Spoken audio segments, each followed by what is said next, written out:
The first expansion of the English language happened in 1584 by an expedition to America from Britain. Upon having arrived on the coast of North Carolina, which is about over here, I think, the voyagers fell into conflicts and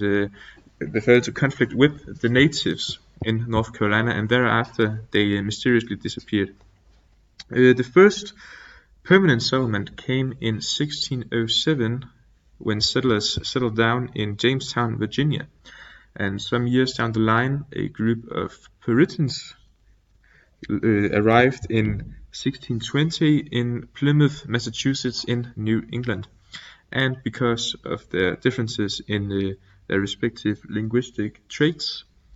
the settlers split up into two groups, where those in Virginia predominantly came from the west of England, whilst those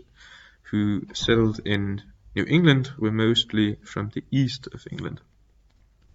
During the 17th century, the English language spread throughout the southern parts of America and the Caribbean as a result of